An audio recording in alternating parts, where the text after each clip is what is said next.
There is something they never told you about being alone. They made it sound like a problem, like something to fix. Like if you were sitting by yourself, if your phone wasn't ringing, if no one was checking on you, something must be wrong with you. Society trained us to believe that being surrounded by people means you are doing well. That popularity equals worth. That being chosen, included, invited, means you matter.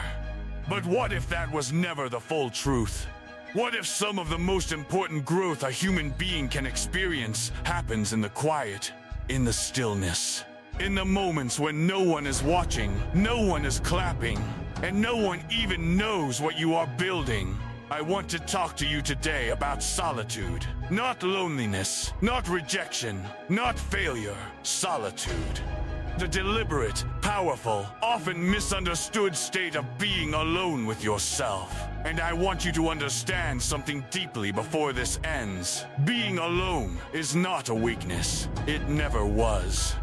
For the right kind of person, it is a forge. Let me start with what most people assume. When they see someone who is often alone, who doesn't chase crowds, who is comfortable in silence, they assume something is broken. They think that person must be sad, must be rejected, must be missing something.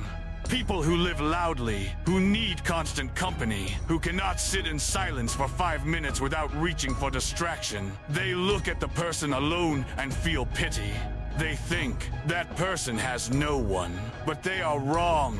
They do not understand that some people are not alone because they were left behind. Some people are alone because they chose the quiet, because they understood something early that others take years to learn. That not every environment is worth your energy. That not every room deserves your presence. And that real growth rarely happens in front of an audience. Think about what noise does to a person. Constant noise, constant opinions, constant comparison. When you are always around people, you absorb their fears, you absorb their doubt, you absorb their limitations. Without even knowing it, you start to measure yourself through their eyes. You start to make decisions based on what they will think. You chase things that impress them. You avoid things that might make them uncomfortable. And slowly, quietly, without ever noticing, you stop becoming yourself. You start becoming a version of yourself that was designed to survive in the crowd. That is the real danger, not solitude. The danger is losing yourself in the noise of other people's lives. Solitude removes that noise. When you are alone, truly alone, the external validation disappears. The performance disappears. You cannot pretend when there is no audience. You cannot fake strength when no one is watching to be impressed. You are left with only yourself, your real thoughts, your real fears, your real capabilities. And for many people, that is terrifying. Because they have never actually met themselves. They have only ever met the version they perform for others. But for those who can sit in that silence without running from it, something remarkable begins to happen. Clarity arrives. Not immediately. It does not come the moment you sit down in a quiet room. First comes discomfort. First comes the urge to reach for the phone, to turn on background noise, to call someone, to fill the space. Because silence forces you to be present with everything you have been avoiding. The thoughts you pushed down, the questions you have not answered, the dreams you have been too afraid to admit you have, the fears you have pretended do not exist. Silence is honest in a way that crowds never are. And if you stay in it long enough, if you resist the urge to escape it, it begins to work on you. It begins to show you who you actually are, not who people think you are, not who you have been pretending to be, who you actually are beneath all of it. That is where real self-awareness lives, not in conversation, not in reflection with others, inside the quiet hours that most people waste trying to escape. Now let me talk about responsibility. One of the most powerful things that solitude does is remove your ability to make excuses. When you are alone, there is no one else to blame. There is no group dynamic to hide behind. There is no friend whose bad influence you can credit for your poor decisions. When you are alone, everything is on you. Your success, your failure, your progress, your stagnation, all of it comes back to you. Most people run from that. Most people actively surround themselves with others so they never have to face the full weight of their own responsibility. Because responsibility is uncomfortable. It means admitting that your life is in your hands, that no one is coming to fix it for you. That the results you have right now are a direct reflection of what you have done with your time, your energy, and your choices. But those who are willing to sit with that truth, those who accept it fully, without deflection, without blame, they begin to change. Because accepting responsibility is the first act of real power. When you stop waiting for someone else to motivate you, to encourage you, to believe in you, when you become the source of your own drive, something shifts inside you that is nearly impossible to reverse. You stop being reactive. You stop waiting for conditions to be perfect. You stop needing external permission to begin. You just begin. Quietly. Consistently. Alone. And that consistency, practiced in silence, over time, builds something that people who need constant external validation will never understand. It builds an inner foundation, a sense of self that does not shake when people doubt you. A quiet confidence that does not need to announce itself because it is rooted too deeply to be moved by outside opinions. Think about discipline. Real discipline is not built in motivation. Motivation is emotional. It comes and goes. Real discipline is built in the ordinary, invisible moments when no one is there to see whether you showed up or not. When the room is empty. When no one is tracking your progress. When there is no reward waiting at the end of the day, only the knowledge that you did what you said you would do. That kind of discipline can only be developed in solitude.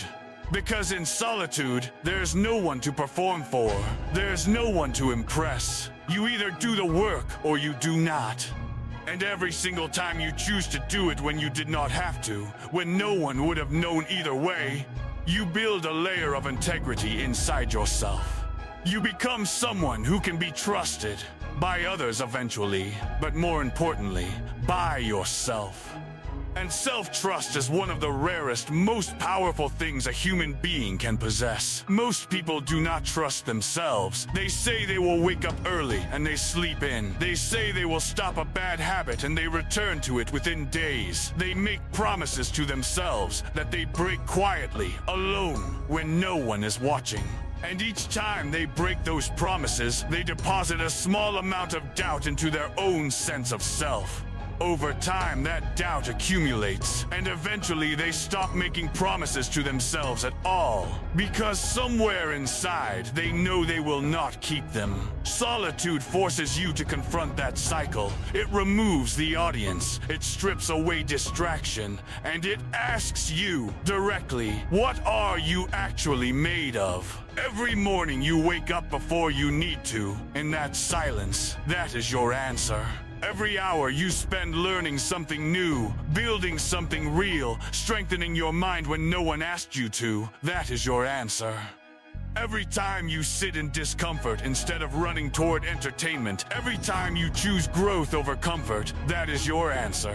And slowly, the answer becomes, I am someone who keeps their word.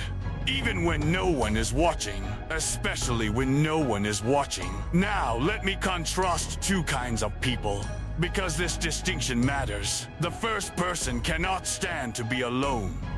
Not because they are social by nature, but because the silence frightens them. They fill their time with people, noise, screens, plans, anything to avoid sitting with themselves. They are constantly in motion, constantly stimulated. They rely on others for their mood, their motivation, their sense of direction. When those people are unavailable, they collapse. When the attention disappears, they panic. Their sense of self is entirely constructed from the outside, from what others think, say, and reflect back to them. This person is not free.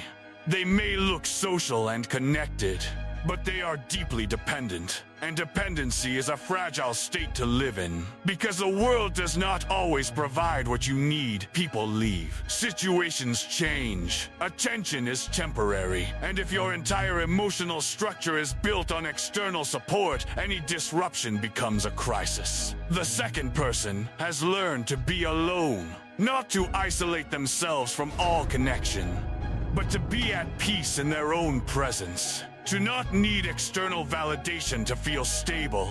To be able to sit quietly, work quietly, grow quietly, and move through life with an inner direction that was not handed to them by anyone else. This person built something in the quiet rooms, in the early mornings, in the late nights when everyone else was asleep and there was nothing to show for the work yet. They built a relationship with themselves.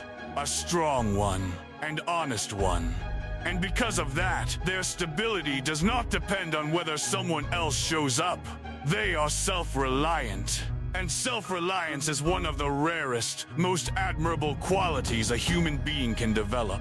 Let me say something about focus. We live in an age that is at war with focus. Everything is designed to pull your attention away from what you are building. Every notification, every social feed, every opinion online. The world profits from your distraction, and the cost of that distraction is not small. The cost is your potential, because focus, real sustained focus, is the tool with which great things are built. And great focus requires silence. It requires periods of deliberate disconnection. It requires choosing again and again to stay with the hard thing when the easy distraction is only a reach away. Solitude makes focus possible.